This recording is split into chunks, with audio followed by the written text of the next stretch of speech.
नमस्कार शेतकरी मित्रांनो, तुमच्या सर्वांचं आपल्या माझी माहिती या यूट्यूब चॅनलवर स्वागत करतो।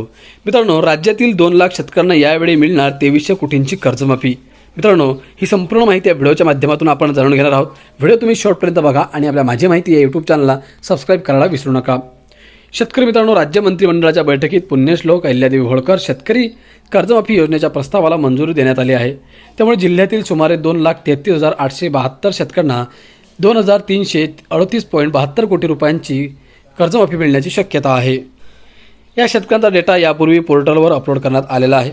बँकेचे अधिकारी व सहकार विभागाचे ऑडिटर योजनेच्या निकषाद्वारे लवकरच थकबाकीदार शेतकऱ्यांची पडताळणी करतील व त्यानंतर योजनेची प्रत्यक्ष लाभार्थी संख्या निश्चित होणार असल्याचे सहकार विभागाने सांगितले। सहकार विभागाचे प्रधान सचिव यांनी मंगळवारी व्हीसीद्वारे बैठक घेऊन या संदर्भातील आढावा घेतला होता। राज्य सरकारने कर्जमाफीचा निर्णय घेतल्याने थकबाकीदार शेतकऱ्यांना दिलासा मिळाला आहे।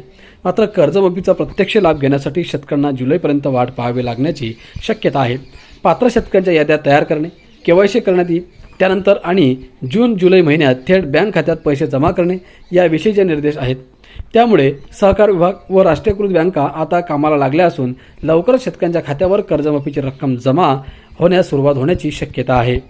योजनेच्या निकषानुसार ज्या शेतकऱ्यांचे कर्ज 30 सप्टेंबर 2025 पर्यंत थकीत होते आणि ते मार्च 2026 पर्यंत परतफेड झालेले नाही, असे शेतकरी कर्जमाफीसाठी पात्र असतील। 2 लाखांपेक्षा अधिक अतिरिक्त कर्जाची रक्कम शेतकऱ्यांना 31 मार्च 2027 पर्यंत बँकेत भरावी लागणार आहे। योजनेच्या निकषानुसार ज्या शेतकऱ्यांचे कर्ज 30 सप्टेंबर 2025 पर्यंत थकीत होते आणि ते मार्च 2026 पर्यंत परतफेड झालेले नाही, असे शेतकरी कर्जमाफीसाठी पात्र असतील। 2 लाखांपेक्षा अधिक अतिरिक्त कर्जाची रक्कम शेतकऱ्यांना 31 मार्च 2027 पर्यंत बँकेत भरावी लागणार आहे। ज्या शेतकऱ्यांचे पीक कर्ज 2 लाख रुपयांपेक्षा जास्त आहे त्यांना 2 लाख रुपयांपर्यंतची कर्जमाफी मिळणार आहे। मात्र त्यासाठी 2 लाखांपेक्षा अधिक असलेली कर्जाची रक्कम शेतकऱ्यांना 31 मार्च 2027 पर्यंत बँकेत भरावी लागणार आहे। ही रक्कम भरल्यानंतरच त्यांना 2 लाख रुपयांच्या कर्जमाफीचा प्रत्यक्ष लाभ दिला जाईल।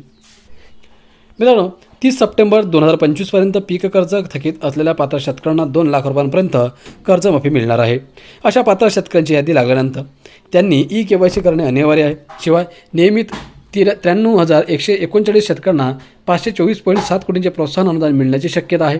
सन 2022, 23, 24 आणि 25 या 3 वर्षांपैकी कोणत्याही 2 वर्षात वेळेवर कर्जफेड केलेल्या शेतकऱ्यांना 50,000 रुपयांचे प्रोत्साहन अनुदान मिळणार आहे। जिल्ह्यात 23,139 शेतकऱ्यांना 524.7 कोटी रुपयांचे प्रोत्साहन म्हणून अनुदान मिळण्याची शक्यता असल्याचे प्रशासनाने सांगितले। काही प्रकरणात कमी रक्कम असल्यास किमान 5,000 रुपयांपर्यंत लाभ मिळणार आहे। योजनेच्या निकषानुसार थकबाकीदार शेतकऱ्यांची तपासणीचे काम बँकांद्वारा लवकर सुरू होणार आहे। त्यानंतर प्रत्यक्ष खातेदार लाभार्थ्यांची संख्या निश्चित होईल।